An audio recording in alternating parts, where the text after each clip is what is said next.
Hi friends. How are you? So doesn't my wife look lovely in a nice red dress when I take her to award shows? Isn't that fun? Thank you for watching that video, guys.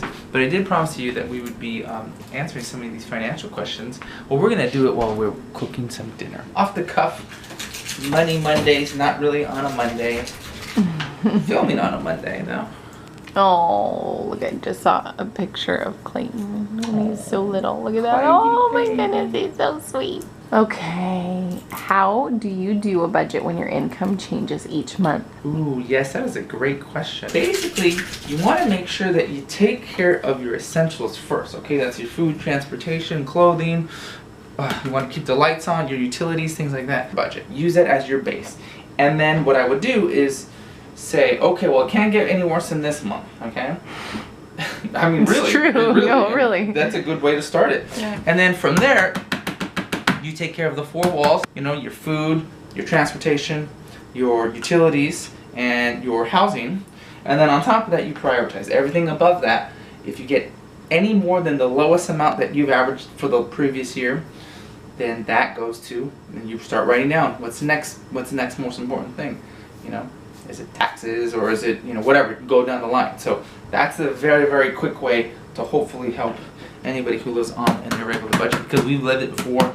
You become really good budgeters when you start living on an irregular income. So do it. This was a kind of already answered, but Okay. somebody wanted to get started with essential oils. Oh, hopefully you went ahead and used the link to went to Danish Moyer and checked out Danish Moyer. Yeah, Danish Moyer is awesome. She does Young Living. We use doTERRA, but Young Living is great also, and she actually is like a rep for them. So if you haven't yet, check out Danish Moyer at Danish Moyer. Yeah, she's part of the Schmoobies. Tim Schmoyer. Yeah, she's part of the Schmoobies with Tim Schmoyer. Question 3. Ooh, this one. This one from. This one I don't like so much. Oh. So I know the answer to it. Okay.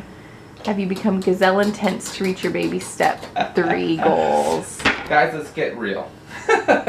We No. are confessing, okay? It has been, we've said this before, but it has been not a good year.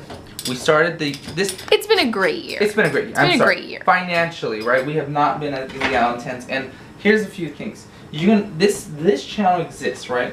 To share our journey, to share the ups and the downs. And let me tell you that we also, you know, we make mistakes in life. Yeah. And as we make mistakes in life, we want you to learn from them. So here's one of the things that, in retrospect, now being debt-free and going what we went through, that year leading into our debt-free, you know, our debt-free screen. This is what I learned, and I think we talked a little bit about this, love, but Anna was pregnant during the time that we were really gazelle intense to become debt-free. She was, this coming May 23rd to be exact, will be 1 year that Clayton has had a baby. Clayton has been alive, exactly. So I think we made a huge mistake. Since he's been born. Since he's been born. Yeah, I know. I'm all over the place. I think we made a mistake, and part of it was just because, you know, I think we were just eager. And Dave Ramsey says, and I've heard Dave Ramsey say this before, he says, when you're pregnant, you're expecting a baby. He says to temporarily press pause on your total money makeover, and you know, just stockpile cash. And when that baby is delivered and mommy and baby are home healthy and everything's good, then you press play on your total money makeover. So at that point you just have mounds of cash, right? And then you just put it all towards your debt. Well, we became debt free in December, okay, of last year, and well, actually a year ago this last December. So that leaves January, February, March, April, and May. That was 5 months. 5 more months that Anna was pregnant. That had we just pressed pause, now we wouldn't have been able to scream we're debt free in December, and we would have waited a little bit longer. But I think we made a mistake by throwing all that money right away because you were so pregnant, because we could not forecast that my jobs were going to go away. So we became debt free, and then guess what happened? What happened was everything happened.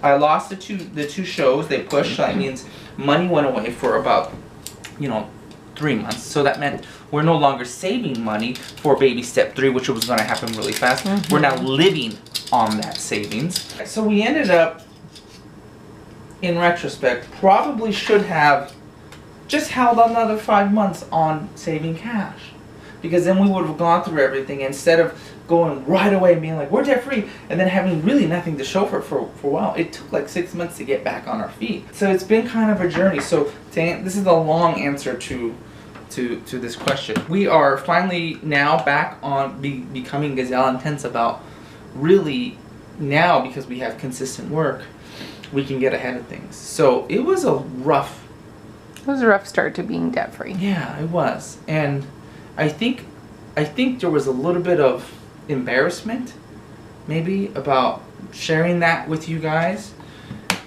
just because we're the ones who are saying, you can do it, come on, and I felt like we just hit it, so I don't know, just so much craziness and drama last year with money and stuff like that. So I think if we would have been able to do it over again, we probably would have waited until Clayton was healthy, and but who knows? That's the past. Everybody's story is different. Our journey is different than your journey. So the important thing I feel like, if I can interject, is to remember that don't get down on the mistakes and just say, it's a new day. Let's keep going. Let's move forward. Because we could get so down, and people can get so down on themselves about all the shortcomings, all the mistakes, all of the what ifs. Right? Yeah, shoulda, woulda, coulda, and it's just so important to not let that weigh you down. Like, it can be a huge anchor, and you just want to release yourself of that and say, tomorrow's a new day. Let's do it. So are we releasing ourselves from that? So guys, we're going to release ourselves from that, from the embarrassment of not being gazelle intense for baby step 3. Will you forgive us? Please let us know in the comments. All joking aside, it's time to get a little serious here.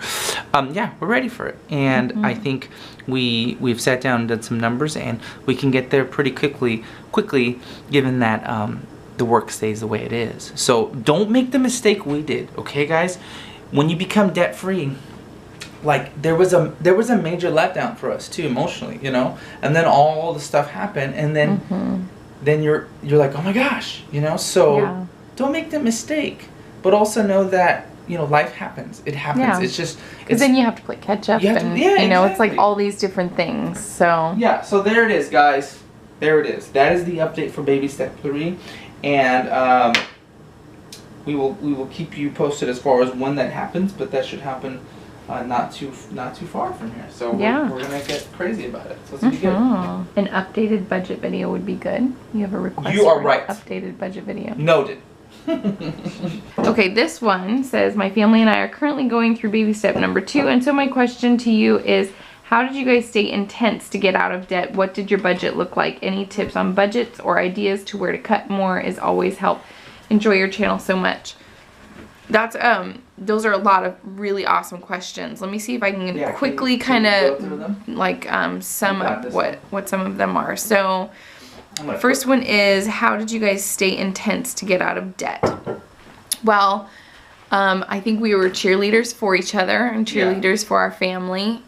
So we worked really hard on just encouraging each other and remembering what contentment is, and that it's temporary, that it's not forever, and we'll keep going, and one day it will look different. And so just reminding each other of that, and reminding our kids of that, helped us too, I think, because it got them on board, and then they would remind us sometimes, and just really working as a team together to get through that time was really helpful. Practical things that I think that I did along with Anna's, when I would drive to work, I would listen to the Dave Ramsey podcast constantly.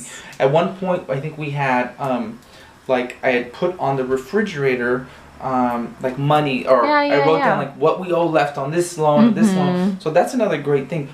Get sticky notes and put what you owe that. But if you see that debt constantly on, on your closet mirror or your bathroom mirror, or a sticky in your car, now it gives you purpose to your drive while you're heading into work, because you see that number, you're like, I hate that number, I hate your stinking guts, I want you on my life. I'm gonna work as hard as I can, and you go, go, go, go, go. Yeah, like if you're a really visually stimulated person, you could, you know, make like almost like a thermometer chart, you know, and make the money go up or down or something like that. You could definitely do something like that. That would be a huge motivator.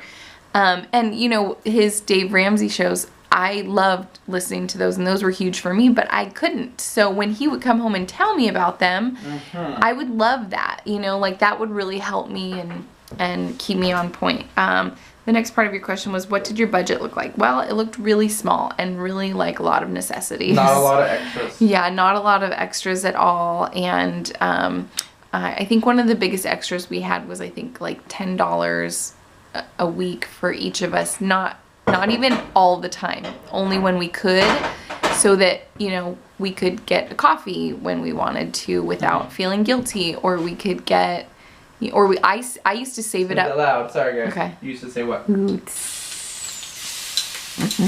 I used to save up mine sometimes, and I would do something special with the kids, or buy like a little something cheerful for the house or something. But yeah, so that helped me stay motivated also, because I didn't feel deprived. Our budget was really about necessities and contentment, and it was really small. It was very, very small. Any tips on budgets or ideas to where to cut more is always helpful. That is really loud. It's gonna be really hard to hear this. Yeah. I'd say maybe break for a second too. Okay, I'll break for a second. So it was getting really loud in there while we were cooking dinner. So I'm gonna finish this up because actually the baby woke up too. So now you get me for the rest of the video. So I think Anna summed it up really nicely, just talking about the first part of the question. But I think you're just gonna start to learn how to say no to things. People will say, you know, oh, you know, we're budgeting, but, you know, we just can't, you know, this and that. And, you know, we're just not making things, you know, making ends meet. And we've really cut, you know, so much out of our budget. And then when you really look at their budget stuff, guys, it's like you still have the gym membership and you have this, you know, I don't know, like a certain kind of subscription or something like that. And it's like these things you can do without. So really it's getting it down to the bare bones, guys. Ask yourself, do you really, really need that? You don't really need a gym membership. You could do jumping jacks and sit-ups and push-ups at your house, or get a pair of dumbbells for the price that you pay for your monthly membership. Living with Hope asks or says, it's been a year since you called Dave.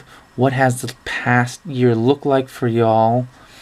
We have 2 years left until we're free, so I keep reminding myself and my hubby that our sacrifices will be worth it. And indeed, you are right, Living with Hope. Your sacrifice will be worth it. Now, we went into a little bit about what the year looked like, and that's just the raw emotions, guys. That's just real life stuff. But I think everybody's journey is different. We've said that before. So I'd say with your 2 years left that you have, I would say just understand that the hard work is going to pay off one day. You know, like the whole saying says, if you live like no one else, now later you will live and give like no one else. So it's going to be hard, and your sacrifices are going to be worth it. Just don't give up, and just understand that, you know, your journey is different than others. So just because somebody, you know, became debt free in 18 months or something like that don't put the pressure on yourself.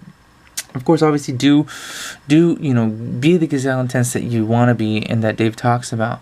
But also, you know, everybody's life is different. You know, not everybody's eating habits are the same. Not everybody has a certain, you know, circumstances that you have. This last year, like I said, was a little tough, but, you know, the 4 years of the journey that we had been on to become debt free, it was all worth it, guys. It was all worth it. It was some hard 4 years, but, you know, I think what you guys are doing is awesome. So you guys keep it up, because you guys are rock stars, because you have enough courage and strength to say, you know, I'm going to look at myself in the mirror and I'm going to stare debt straight in the face to say, I hate your stinking guns and I want you out of my life and never come back. So Yahoo for you guys. You guys are stinking awesome. Okay, so and Christina Johnson says, money question. So should we close our credit card accounts before they are paid off, or do we need to have them paid off first, then close them? Well, Christina, as far as your credit card accounts go, you do not need to have them paid off to be closed. You can close those accounts, and I highly recommend that you do close those accounts as soon as possible so that there's no temptation to ever spend again on those. You can close them and then just pay them off. Hopefully that answers your question, and I'm glad that you are looking at those credit cards, because we hate credit cards. That was horrible. Back before we started Dave Ramsey, we had like $12,000 or $14,000 in credit card debt, and we did pay that off. But stay out of debt, guys. It's not good. So definitely can close those and should close those accounts as soon as possible. I think that takes care of all the questions so far for this money video. I hope you guys didn't mind the little red carpet video that we put up. We went to the fancy Hollywood award show. That's kind of part of our life too, so we like to share that kind of stuff. But we were so glad that you guys asked all these questions, and I know that this vlog is actually a much longer vlog than it has been in recent times, but it's because we're talking about finances again, and we're getting back to more of that stuff. So if you have any more financial questions regarding your life and your money, then go ahead and leave in the comments below, and what we'll try to do is we'll try to now get back to weekly videos as far as getting answers to your questions. Okay, guys? Well, that's all I have for today. Thanks so much for checking in with us. We love you guys. We love the support. Help grow this channel, guys, if you can, by telling your friends, and definitely liking this video, leaving a comment below, subscribing. We need your help to spread the word so that other people can get the message that there is a place, that there's another stop here on YouTube that's not just about comedy or laughs or making fun of people or things like that, but that there are real people out there who need answers or just need hope, and hopefully that people can learn from our mistakes. So spread the word. We love you guys. We thank you, and if you haven't already clicked the subscribe button, be sure to do that. Okay, we'll talk to you later in the week. Bye. You get to go home with this lovely lady. She got something cool right there. So many nice people who just are nice. They're either drunk or they're nice. One or the other, I don't know. But they're all working on great. The drunker they are, the more I get. Yeah, it's amazing. And these guys are working on Oscar-nominated films and stuff like that. So